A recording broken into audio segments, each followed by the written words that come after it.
চরমনায় ফাল্গুন মাহফিলে এসে এবং হযরত পীর সাহেব হুজুরের বয়ান শুনে আপনার ভিতরে কি কি পরিবর্তন আসছে?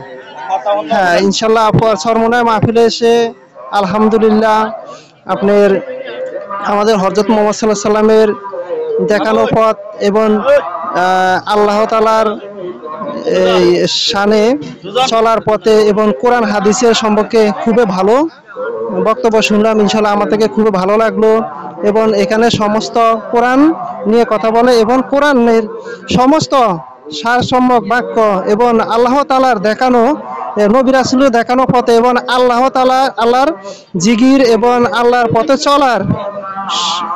চলার জন্য আমাদেরকে আহ্বান চরমনায় হুজুর ইনশাল্লাহ যে বক্তব্য রাখে আমার থেকে ইনশাল্লাহ খুবই ভালো লাগছে।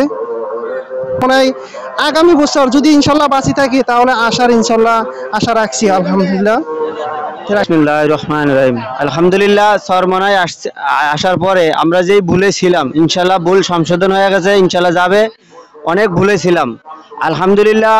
মানুষে যেটা বলে অনেকে বলে কিন্তু এটা ঠিক না। আল্লাহর রহমতের দোয়া, এখানে নবী রাসূলের তরিকা অনুযায়ী চলার দিক নির্দেশনা দেয়, কোরআনের সুন্নাহ অনুযায়ী চলতে বলে। ইনশাল্লাহ ইনশাল্লাহ আলহামদুলিল্লাহ খুবই ভালো।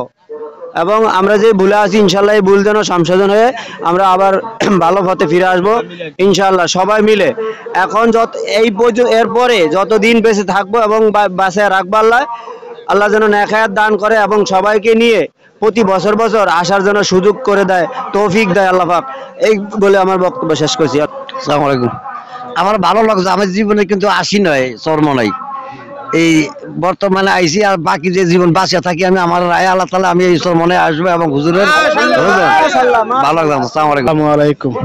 ইনশাআল্লাহ চরমনায় এসে আমাকে অনেক ভালো লাগে। আমি আরো 2-3 বার আইছি এবং আরো লোকের দাওয়াত দিয়ে আনতেছি। আমার লগে অনেক ভালোই লাগে। যারা অনেক ভুল পথে চলে বুঝে শুনে আনি, অনেকই ভালো লাগে, অনেক কাছের ভালো লাগে। জিজ্ঞাসা করে আমরা সৎ পথে চলবো, সৎ পথে থাকবো। আগে কি করছি না করছি এগুলা বাদ দিয়ে দিচ্ছি, এখন ভালো মন্দ আমরা বুঝতেছি, সবাই সবকিছু বুঝি। আমরা ভালো মন্দ চায়া তাগো পিছে থাকবো, তাগো তরিকা মানবো, তো সবকিছু নবীর রাসূলের মানবো ইনশাআল্লাহ। এই আমার ইনশাল্লাহ আলহামদুলিল্লাহ মাশাআল্লাহ। আমরা এখানে হয়তো এতদিন যেরকম শুনছি, এখন এই 3 দিন আমি আজকে এখানে আসছি, 3 দিনে যা দেখলাম ইনশাল্লাহ এটা দেখে আমার থেকে ভালো লাগছে। তো ইনশাল্লাহ আমি ভবিষ্যতে হয়তো যা আরো 2-4 জনকে দেখাবো কিংবা বোঝানোর চেষ্টা করব। আমি ইনশাল্লাহ আশা করি প্রতি বছর যে আসতে পারি, আল্লাহ যা আমাকে হেদায়েত করে, এগুলো আমি আউযু বিল্লাহি মিনাশ শাইতানির রাজীম। বিসমিল্লাহির রহমানির রহিম। আলহামদুলিল্লাহ ইন্নামাল আমালু বিন্নিয়াত। ইনশাআল্লাহ আমার নিয়ত সহি। আমি এবার নতুন আসছি এই ময়দানে, যা কিছু দেখতে পেরেছি ইনশাআল্লাহ সবে ভালো, সর্বাধিক ভালো। আরো বিভিন্ন জায়গায় আমি গেছি, বিভিন্ন হুজুরের দরবারে গেছি, কিন্তু চরমনের মতো এরকম আমি কোথাও দেখিনি। আমার মানুষ অনেকজন অনেক কথা বলছে যে এটা ভুয়া বা বিভিন্ন জিনিস অনেক কিছু, কিন্তু ইনশাআল্লাহ আমি দেখতে পাচ্ছি সঠিক একটা এই জায়গা। আল্লাহর রহমত, আমি আশা করি এখানে যারা আসবে তারা পুরা কামিয়াব হয়ে যাবে ইনশাআল্লাহ। আমি যতদিন বাঁচি আমি ততদিন আসার জন্য চেষ্টা করব এবং মানুষকে দাওয়াত দিব। আমার ছেলে 2টা আছে, তাদেরকে আনার জন্য আমি এখানে চেষ্টা করব। আল্লাহ পাক যেন এই পথে রাখা আমার মৃত্যুবরণ করে ইমানের সহিত, আমি এই কামনা করে আমার বক্তব্য শেষ করছি। আসসালামু আলাইকুম। শুকরিয়া।